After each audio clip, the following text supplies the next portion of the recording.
حق تھا وہ کہتا ہے میں نہ کھانے کا محتاج ہوں، نہ میں پینے کا محتاج ہوں، نہ میں پہننے کا محتاج ہوں۔ جب میرے محتاج بندوں کو تم پہنا دو تو یہی سمجھو کہ ہم نے مالک کو پہنا دیا ہے، اور یہ سمجھو کہ مالک کو کھلا دیا ہے، یہ سمجھو کہ مالک کو پلا دیا ہے۔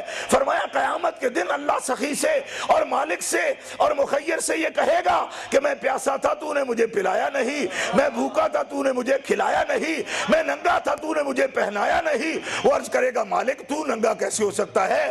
فرمایا تیرے پاس ہی معاشرے ماحول میں ایک غریب بندہ تھا جس کے پاس کوئی لباس مناسب نہیں تھا پہننے کا، اگر تو اس کو پہنا دیتا تو ایسے ہی تھا جیسے تو نے اپنے مالک کو پہنا دیا ہے، اسے کھلاتا تو ایسے تھا جیسے مجھے کھلا دیا ہے، اسے پلاتا تو ایسے تھا جیسے تو نے مجھے پلا دیا ہے۔ معلوم یہ ہوا کہ مالک و خالق جو صدقات لیتے ہیں یہ بھی حکومتی ٹیکس کی طرح نہیں ہے، بلکہ بندوں میں ہی تقسیم فرما کے مالک خوش ہوتا ہے، ہم سے لے کر ہمارے گناہ معاف فرماتا ہے، حاجت مندوں کو دلا کر ان کی ضرورتوں کو پورا فرما دیتا ہے۔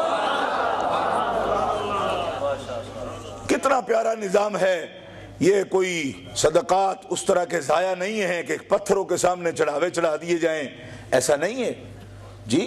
کوئی ہندوؤں کی طرح کوئی جن کے سامنے پھینک رہے ہو وہ کھاتے نہیں ہیں، اور جو چند ایک کھاتے ہیں جی ان کے فوٹو بھی اگر دیکھ لو ٹیلی ویژن پر یا کسی فلم میں تو آپ کو نظر آ جائے گا کہ جیسے دیگ ہوتی ہے اس طرح کے ان کے پیٹ ہوتے ہیں۔ حقیقت ہے، میں غلط بات نہیں کہہ رہا۔ اگر کبھی آپ کو انڈیا جانا ہو تو آپ جا کے دیکھ لیں، جو ان کے پروہت ہوتے ہیں نا ان کے پیٹ اس طرح کے ہوتے ہیں، جس کے اس طرح کا پیٹ نہ ہونا اس کو پروہت رکھتے ہی نہیں۔ آپ یقین کریں، اس بات کا پوچھ لیں بے شک، یعنی اس انداز سے پیٹ ہوتے ہیں۔ کیوں؟ کہ وہ بہت سے بندوں کا جو کھائے گا تو نارمل تو نہیں رہے گا نا، تو کیونکہ وہ پتھروں کو کھلایا اب وہ کھاتے نہیں ہیں جی۔ یہ صرف مزاح کے طور پر نہیں کہتا، اس پہ غور کرو، یہ بڑی غور کی بات ہے، یہ مزاح نہیں ہے، یہ غور کی بات ہے۔ یہاں میں قربان جاؤں، ہمارا مالک و خالق فرمایا لن ینال اللہ لحومها ولا دماؤها، قربانیاں بھی کرو تو نہ گوشت چاہیے اسے نہ خون چاہیے۔ کیوں؟ تو وہ مالک اس طرح کا نہیں کہ جو خون پیتا ہو یا گوشت کھاتا ہو۔ فرمایا لیکن ینالہ التقوی منکم، قربانی بھی کرتے ہو، مالی کرو بدنی کرو، جو قربانی کرو صرف نیت تمہاری اس کے پاس پہنچتی ہے، اور نیت عبادت بنتی ہے۔ نماز بھی پڑھو تو وہ محتاج نہیں تمہاری نماز کا، ہماری نماز کا۔ نماز پڑھتے ہو تو صرف تمہاری نیت دیکھتا ہے، صرف نیت دیکھتا ہے۔ کہہ دو، پیار سے کہہ دو مسلمانوں سبحان اللہ۔ اللہ تعالیٰ ہماری نیتیں ہم کو خالص کرنے کی توفیق عطا فرمائے۔ اور پھر ایک لطف کی بات کرتا ہوں، اگر سمجھ میں آ جائے اسلام کی حقانیت اور اسلام کی عظمت۔ مسلمانوں دیکھو، آج جتنے بھی ہیں، کوئی بدھ مت ہو، کوئی ہندو مت ہو، کوئی یہودی ہو، کوئی نصرانی ہو، ان کے راہب ہوں، ان کے سقف ہوں، ان کے پوپ ہوں، ان کے پادری ہوں، اپنے اپنے ان کے سسٹم ہیں، چرچ کے اپنے ٹیکس ہیں، لیکن یاد رکھو اسلام کے اندر اسلام کا اس طرح کا کوئی ٹیکس نہیں ہے جو خدا کھاتا ہو یا خدا کے بندے کھا جاتے ہوں نہ۔ اللہ اکبر۔ اندازہ کرو کہ اسلام کے اندر اگر سب سے مضبوط کوئی ٹرسٹ ہو سکتا ہے، کوئی ادارہ ہو سکتا ہے، انسٹیٹیوٹ ہو سکتا ہے تو مسجد ہو سکتی ہے۔ کیوں؟ کہ مسجد کو ہم بیت اللہ کہتے ہیں، یہی کہتے ہیں نا کہ مسجدیں اللہ کا گھر ہیں، یہی کہتے ہیں نا بھائی۔ مسلمانوں بولو، کوئی ناراضگی ہے؟ صرف 5-10 منٹ رہ گئے، میں آدھا گھنٹہ 35 منٹ کے لیے، لیکن میں ضروری بات آپ کی خدمت میں عرض کرنا چاہتا ہوں کہ مسجد شریف جو ہے یہ اللہ کا گھر ہے نا بھائی، یہی کہتے ہو نا؟ تو پھر جناب اللہ کے گھر میں تو ہر کونے کے اندر جو ہے نا چاہیے وہ بوندی لڈو ادھر پڑے ہوئے ہوں، ادھر مٹھائیوں کے ڈھیر لگے ہوئے ہوں۔ ہمارا عقیدہ اگر ان جیسا ہو، بت پرستوں جیسا، تو پوری مسجد جو ہے نا مکھیاں اور کھانے پینے کی چیزیں، حلوے جڑے ہوئے ہوں مسجد کے اندر۔ کیوں؟ کہ ہم خالق کی، ہم اپنے مالک کی جو ہے نا خوشنودی کے لیے یہ کر رہے ہیں۔ فرمایا نہیں، مسجد پر زکوٰۃ دو گے مسجد کے لیے دینا حرام ہے، فطرانہ دو گے مسجد کے لیے دینا حرام ہے۔ توجہ ہے جی؟ کیوں؟ فرمایا زکوٰۃ و فطرانے تو غریبوں کا حق ہے، اور مسجد غریب کی نہیں ہے، مسجد اس کی ہے جو سب سے امیر ہے۔ اس کے لیے رقم کبھی دینے بھی لگو نہ آتی ہے، نکالو اپنے۔ مسجد کے لیے رقمیں دیتے ہو نا، آپ کی رقموں سے ہی چلتی ہیں، لیکن فرمایا یہ رقمیں تمہاری اور میری خاص ہیں، یہ جو میں نے تم پر فرض کیا اس میں سے نہ دینا، کیوں کہ مجھے غریب سمجھ کے دے رہے ہو؟ وہ غریبوں کا حق ہے، زکوٰۃ نہیں دینا، فطرانہ نہیں دینا، مسجدوں کو نہیں لگتا۔ اور پھر لطف کی بات سنو شریعت کی، مسجد میں جو عالم بیٹھا ہو اس کی اجرت میں بھی زکوٰۃ نہیں دینا۔ اگر اس کی تم یہ سمجھتے ہو کہ مسجد کو جیسے پروہتوں کا ہوتا ہے، فرمایا ان کو پروہت نہ سمجھنا، پنڈت نہ سمجھنا، یہ خادم دین ہیں، ان کو زکوٰۃ اگر اجرت میں دے رہے ہو اور اگر فطرانے اجرت میں دے رہے ہو ان کے لیے بھی حرام ہوگا۔ کیوں؟ اس سے بلند ہیں، یہ اس سے بلند ہیں۔ اپنا اللہ کا محبت کا حصہ نکالو ان کے لیے، اللہ سے جو ذاتی محبت ہے وہ اس سے نکالو، فرض ان کے لیے نہیں نکالنا، فرض غریبوں کے لیے، فرض صدقات غریبوں کے لیے، مسکینوں کے لیے، یتامہ کے لیے، وہ اپنے سبیل کے لیے، وہ سائلین و فی الرقاب ان کے لیے۔ اور میں قربان جاؤں، خدا کی قسم، آئے لوگ پتہ نہیں کیا کیا باتیں اپنے بارے میں بیان کرتے ہیں، لیکن میں ایک جملہ آپ کی خدمت پیش کرتا ہوں۔ اللہ کا تو یہ معاملہ ہے، باقی رہ گئے رسول پاک، یعنی اللہ کے بعد مقام حضور کا ہے نا، تو حضور کی اولاد، حضور کی آل، حضور کی عطرت، حضور کے اہل بیت پاک، یہی سب سے زیادہ حقدار ہوتے۔ کیوں؟ کہ بھئی قرآن ہمارے پر نازل ہوا، ہمارے گھر میں نازل ہوا، ہم ہیں آل رسول کریم، ہم دین کے زیادہ حقدار ہیں، نکالو اپنے مال سارے ہم کو دے دو۔ رسول اللہ صلی اللہ علیہ وسلم کا ارشاد ہے، فرمایا زکوٰۃ میری آل پر حرام ہے۔ صدقہ جاؤں میں اپنے رسول کی عظمت کے، ان کے قدموں پر قربان۔ لوگوں کے ہاں یہ ہے، ہندو سمجھتا ہے کہ برہمن تو خدا کے ماتھے سے نکلا ہے، رام کے ماتھے سے نکلا ہے، یہ برہمن بلند ہے، اس کو تمہارے ہدیے صدقے جائز ہیں۔ پیارے مصطفیٰ نے اس کو بھی روکا، فرمایا اللہ کی تو اولاد نہیں پر محمد کی اولاد ہے، میری اولاد کو بھی صدقات کے ٹیکس نہ دینا۔ کیوں؟ اس طرح ایک خاندان کی دین پر اجارہ داری ہو جائے گی۔ فرمایا میری آل پر صدقے حرام ہے، ان کو صدقہ دینا جائز نہیں ہے۔ کتنا پاکیزہ نظام قائم۔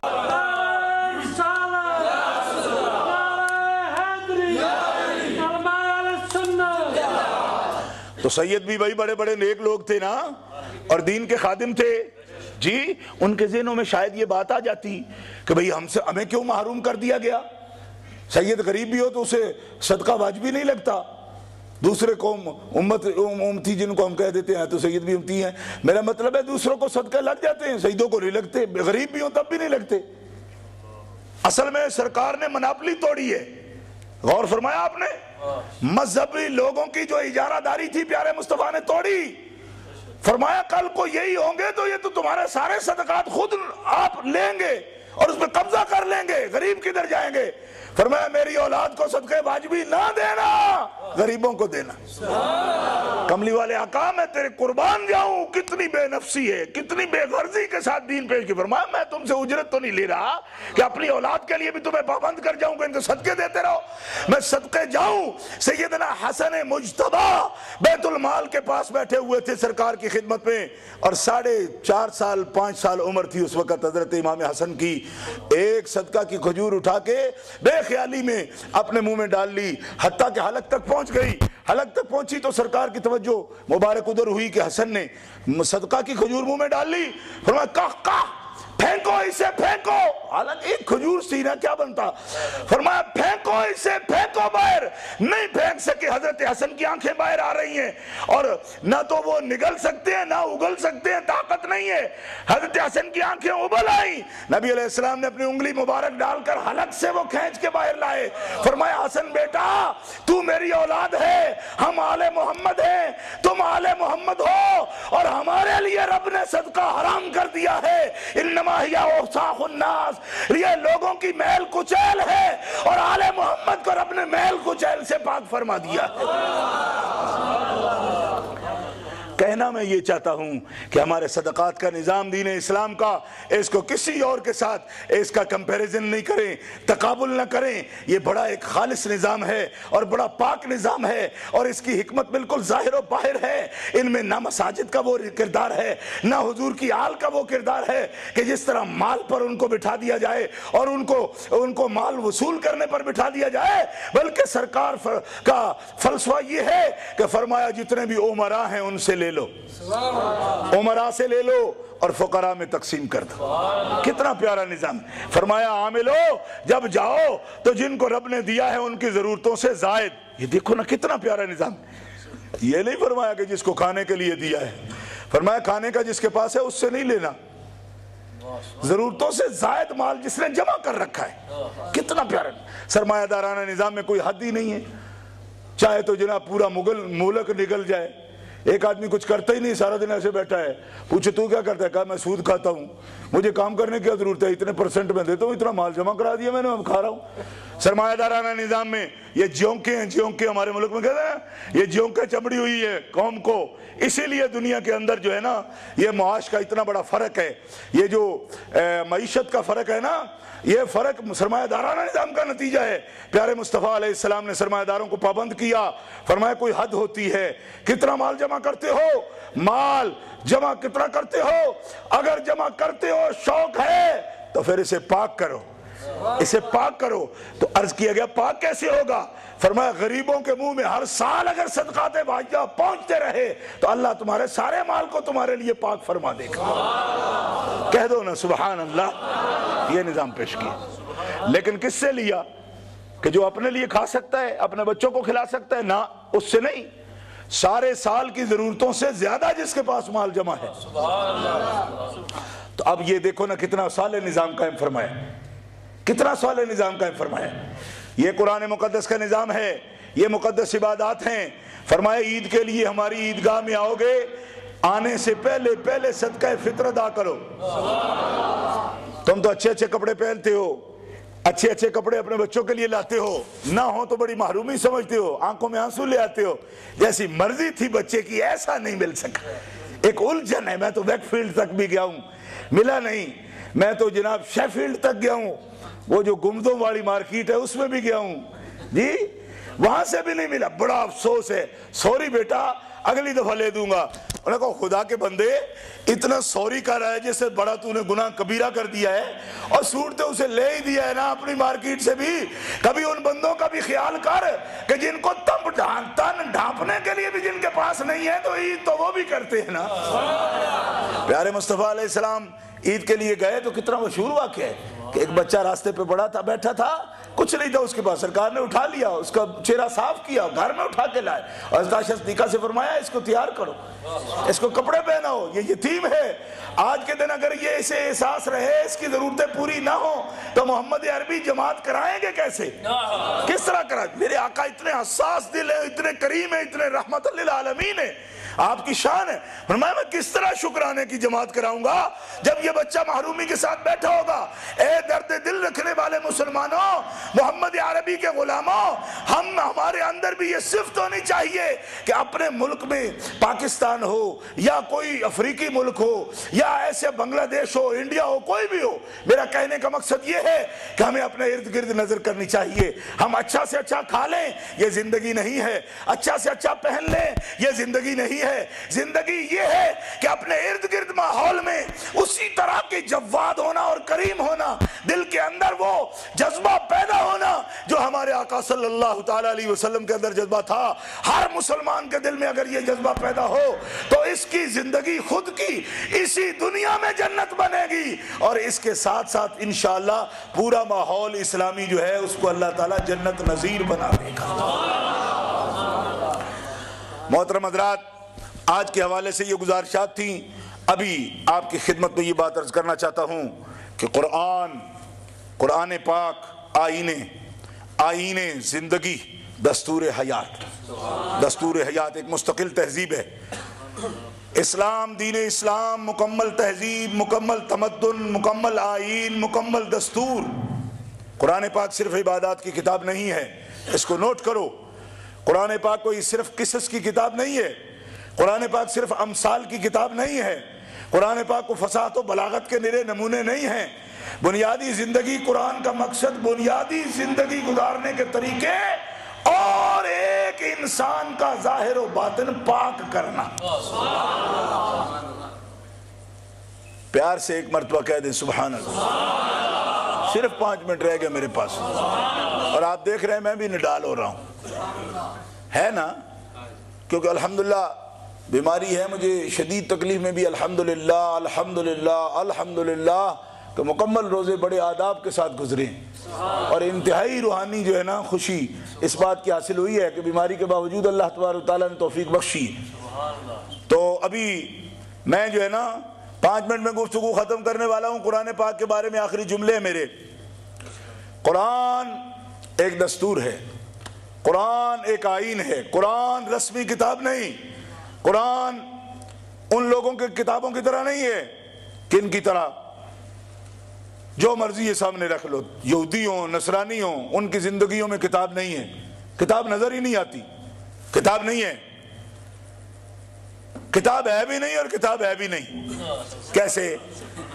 ان کی کتابیں جس زبان میں آئی تھی ان کا ایک لفظ بھی انہیں نہیں آتا، کہتے ہم نے ایٹم بم بنا لیا۔ میں نے کہا ہمارا قرآن ہمیں آتا ہے، ایٹم بم تباہی ہے، قرآن زندگی ہے۔ کبھی سوچو گے، ابھی تم نشے میں مست ہو، کبھی سوچو گے تو یہ فرق ملحوظ رکھو گے کہ تم کہتے ہو ہم نے بڑا کام کیا، ایٹم بنائے، ہم نے کہا ہم نے بھی بڑا کام کیا، جو کتاب رب نے دی تھی ہدایت کی ہم نے وہ سنبھال کے رکھی ہوئی ہے۔ اگر تورات کا ایک حافظ لاؤ سامنے میں تمہاری بیعت ہونے کو تیار ہوں، انجیل کا ایک حافظ کوئی پیش کرے، بلکہ حافظ عام حافظ ہمارے تو چھوٹے چھوٹے بچے بھی حافظ ہوتے ہیں۔ عام سے مراد میرا کہنے کا یہ ہے کہ بہت بڑی کوئی شخصیت کوئی ضروری نہیں ہے، کوئی بہت بڑی بگ پرسنالٹی ہے اور جناب لائے ہیں کوئی بڑا ہمارا امام حرم ہے، یعنی کہ مکہ مکرمہ کا امام ہے تو اس کو قرآن آتا ہے، نہ مدینہ منورہ کا امام ہے انہیں قرآن نہیں۔ قرآن ہمارے یہ تو بہت بڑے ہمارے قاری ہیں جن کو آپ کو قرآن سنائے، پچھلے سال بھی الحمدللہ انہوں نے سنایا، یہ بھی بڑے ہیں، چھوٹے چھوٹے بچے بھی ہمارے حافظ ہیں امت محمدیہ کے، ہے نا؟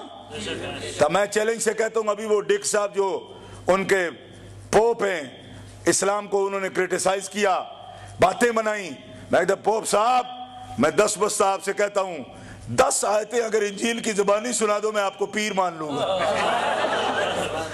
صرف تنقید ہی آتی ہے آپ کو، آتا کیا ہے کہ آپ تو ان کے قبلہ کعبہ ہیں، 10 آیتیں انجیل کی نہیں پڑھ سکتے، اور انجیل کی جو اصل زبان تھی اس میں ایک آیت بھی آپ نہیں پڑھ سکتے، اس میں تو عبرانی میں تو ایک آیت بھی نہیں ہے تمہارے پاس، حتیٰ کہ تمہارے لوگوں کو تو حال یہ ہے کہ تم تو نام تک محفوظ نہیں رکھ سکے، انبیاء کے نام بگاڑ دیے تم نے، انبیاء کے نام بگاڑ دیے، نام تک بھی، یعنی آگے عبارتیں کیا یاد رہتی لوگوں کو، سٹوریاں کیا یاد رہتی، ان کو نیم تک بگاڑ دیا انہوں نے۔